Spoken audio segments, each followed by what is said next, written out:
ధనియాల పొడిని గ్లాసుడు నీటిలో వేసుకుని పసుపు కలిపి తాగితే ధనియాలంటే తెలియని వారు ఉండరు. వీటిని అనేక రకములైన వంటకాలలో ఉపయోగిస్తారు.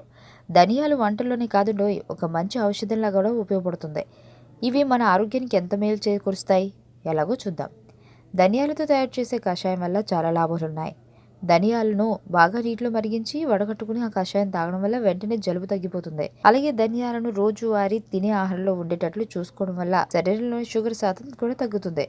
ధనియాలను రోజు తీసుకుంటే శరీరానికి కావాల్సిన యాంటీ ఆక్సిడెంట్స్ అందుతాయి. దీంతో ఇమ్యూనిటీ పెరుగుతుంది. నిద్రలేమి సమస్యతో బాధపడేవారు ధనియాల కషాయం తయారు చేసుకుని అందులో కాస్త పాలు, చక్కెర కలుపుకుని తాగడం వల్ల మంచి నిద్ర పడుతుంది. శరీరంలోని కొవ్వుని కరిగించడానికి కూడా ధనియాలు బాగా ఉపయోగపడతాయి. ధనియాలను మెత్తగా పొడిగా చేసుకుని అందులో కాస్త పసుపు కలుపుకుని దాన్ని నీటిలో కలుపుకుని తాగడం వల్ల శరీరంలోని కొవ్వు కరిగిపోతుంది. ధనియాలను తరచూ ఏదో ఒక రూపంలో ఆహారంలో చేర్చుకుంటే శృంగార శక్తి కూడా పెరుగుతుంది. చర్మ సంరక్షణకు ధనియాలు బాగా ఉపయోగపడతాయి. ధనియాలను మెత్తగా చూర్ణంలా చేసుకుని ఆ మిశ్రమాన్ని ముఖంపై రాసుకోవడం వల్ల ముఖంపై ఉండే మొటిమలు తగ్గుముఖం పడతాయి. ధనియాలను ఏదో రకంగా రోజు తీసుకుంటే షుగర్ వ్యాధిని అడ్డుకుంటుంది. అంతేకాదు, టైఫాయిడ్ వచ్చినప్పుడు ధనియాలను తీసుకోవడం వల్ల మంచి ఫలితం ఉంటుంది.